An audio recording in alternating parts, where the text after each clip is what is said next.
Hallelujah, सबको जय मसीह की। Praise the Lord. मेरा नाम पॉल तारिक खान है। फिर एक नई वीडियो में आपके सामने आया हूं और हमेशा की तरह वीडियो वचन में जाने से पहले मैं कुछ बातों को शेयर करना चाहूंगा। इस बात को ध्यान रखिए, जब भी परमेश्वर कुछ वचन में से हमें अर्थ देता है तो वो अर्थ बेकार नहीं होता, उसका मीनिंग होता है। और आज भी एक अर्थ है कि अनार का क्या अर्थ है बाइबल में। आज इसका मीनिंग हम सीखने की कोशिश करेंगे। अगर वीडियो को अंत तक समझना चाहते हैं तो स्किप ना करें प्लीज, और वीडियो को अंत तक देखें, क्योंकि बहुत से लोग अंत तक नहीं देखते हैं, इसी कारण उन्हें वीडियो समझ में नहीं आ पाता। पर जो देखते हैं वो कमेंट भी करते हैं, उन्हें समझ में भी आता है। तो लिखा हुआ है अनार का क्या अर्थ है बाइबल में, तो आप देख रहे हैं स्क्रीन पे मैंने आपको लगा दिया है। बाइबल में अनार आशीष, भरपूरी, पवित्रता, फलवंत जीवन का प्रतीक माना जाता है। और अनार के अंदर बहुत सारे दाने होते हैं, इसलिए आत्मिक फल और बढ़ोतरी को भी दर्शाता है, जैसे आपने स्क्रीन पर पढ़ लिया होगा।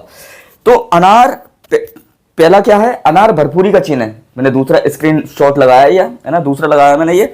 जिस प्रकार अनार दोनों दानों से भरा होता है, उसी तरह परमेश्वर चाहता है कि हमारा जीवन प्रेम और विश्वास और अच्छे कामों से भरा हो। देखा होगा आपने, एक अनार होता है और जब अनार को हम खाते हैं और जब उसे हम पहले काटते हैं तो उसके अंदर भरपूरी हमें दिखाई देती है। किसकी? दानों की।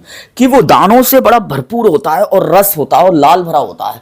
क्योंकि जब वो भरा हुआ होता है पूरा, तो वो किस चीज को दिखाता है कि अनार जो है, अनार जब आप खोलेंगे तो खाली नहीं होता, उसके अंदर बहुत सारे दाने होते हैं, वो भरा हुआ मिलता है। अगर वो अनार आप काटेंगे और वो अगर आपको खाली मिलेगा अंदर से, तो क्या आप उसे खा पाएंगे? क्या छिलके खाएंगे? छिलके नहीं खा पाएंगे। आप खा सकते हैं जो उसके अंदर है, और उसकी आपने कीमत दी है। छिलकों की कीमत नहीं दी है आपने दी है अनार के दानों की कीमत, जो उसके अंदर भरा रहता है। वैसे ही परमेश्वर हमारे लिए क्या करता है?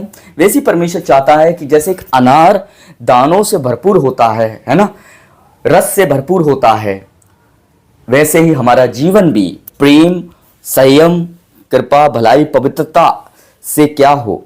भरपूर हो, बताना चाहता हूं मैं। और जब तक ये चीजें हमारे जीवन में भरपूर नहीं होती, हम विश्वास से भरपूर नहीं होता हमारा जीवन एक अनार का प्रतीक है, मालूम है। जैसे अनार के अंदर दाने भरपूर होते हैं और मिठास भरपूर होती है, वैसे ही हमारे जीवन में विश्वास और पवित्रता और प्रेम और दया ये भरपूर होनी चाहिए। अगर ये हमारे अंदर नहीं है तो मेरे प्यारों, हमारा जीवन क्या है? बिल्कुल क्या है? बिल्कुल बेकार है। तो हम देखते हैं, एक मैं आपको वचन पढ़ाना चाहूंगा। लिखा हुआ है, अगर हम पढ़ें एक्सोडस की पुस्तक 28वां, 33वां, 34वां वचन है। मुख्य वचन है ये, मैं आपको बता रहा हूं। महाजायक के वस्त्रों के किनारों पर अनार बनाए जाते थे। ये दिखाता है कि परमेश्वर पवित्र और फलवंत जीवन चाहता है। क्या?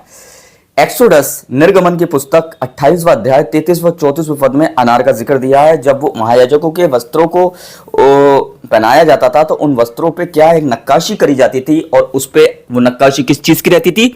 अनार की रहती थी। अनाहरी क्यों लगाया जाता था उस पे? क्योंकि वो पवित्रता और एक फलवंत जीवन को दिखाता था।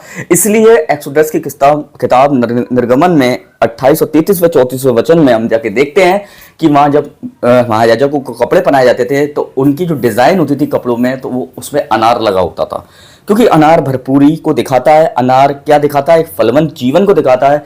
वैसे ही परमेश्वर चाहता है कि हमारा जीवन एक अनार की तरह हो, जिसमें भरपूरी हो, जिसमें भरपूर हो, दाने हो, जिसमें कि रस हो, मिठास हो। मेरे प्रिय भाई बहनों, समझ रहे हैं मेरी बात? दूसरी चीज अगर मैं लगाना चाहूं, एक मैं और आपको पिक्स लगाना चाहूंगा, अगर एक स्क्रीनशॉट और आपको दिखाना चाह रहा हूं। अनार आत्मिक फल का प्रतीक भी है। दूसरा आप देखते हैं, परमेश्वर केवल नाम से मसीह नहीं बल्कि फल देने वाले जीवन को चाहता है।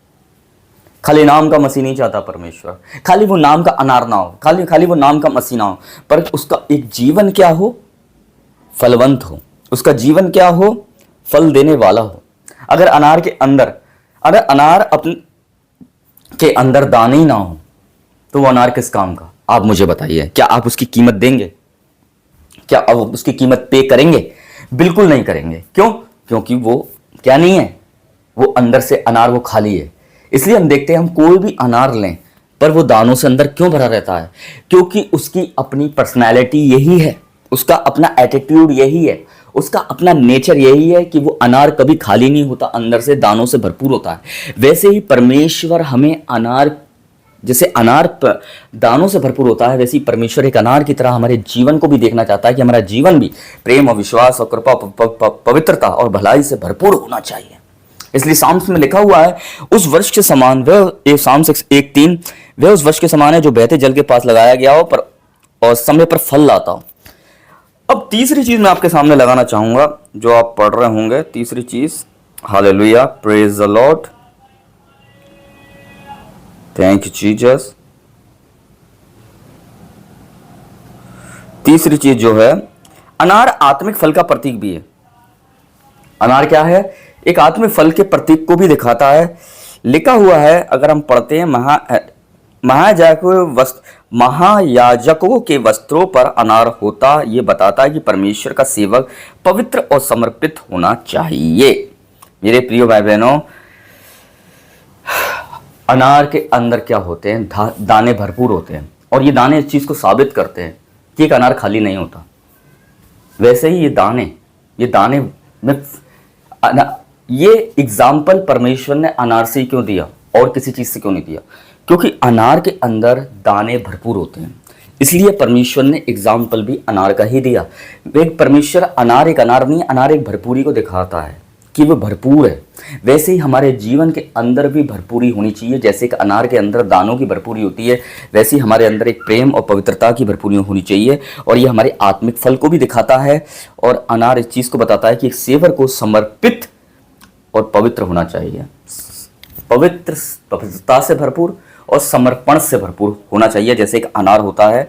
इसलिए आज का संदेश क्या है, आपको शॉर्ट लगाना चाहूँगा एक और। आज परमेश्वर पूछ रहा है, क्या तुम्हारा जीवन एक आत्मिक फलों से भरा हुआ है? यदि हमारे अंदर प्रेम, धीरज, नम्रता, विश्वास है, तब हमारा जीवन परमेश्वर के लिए अनार के समान है और फलवंत है। तो आज का ये समझ गए होंगे आप टॉपिक कि मैंने किस विषय में बात करी। यही मेरा विषय था कि हमारा जीवन एक अनार की तरह भरपूर होना चाहिए। पर है ना, खाली छिलकों से काम नहीं चलेगा। अनार के छिलकों का पे नहीं किया है आपने, उसके अंदर जो भरपूर है ना दाने, उसका पे करते हो आप। वैसे ही परमेश्वर हमारे अंदर चाहता है। परमेश्वर ने हमारे गुनाहों के लिए क्यों यीशु मसीह ने अपने लहू को पे किया? इसलिए ताकि गुनाह बाहर हो और परमेश्वर की पवित्रता, उसका प्रेम हमारे अंदर भरपूर हो, जैसे एक अनार के अंदर दाने भरपूर होते हैं। तो सबको जय मसीह की, प्रेज द लॉर्ड। और फिर एक नेक्स्ट वीडियो में बहुत जल्दी मिलेंगे। तब तक के लिए जय मसीह की।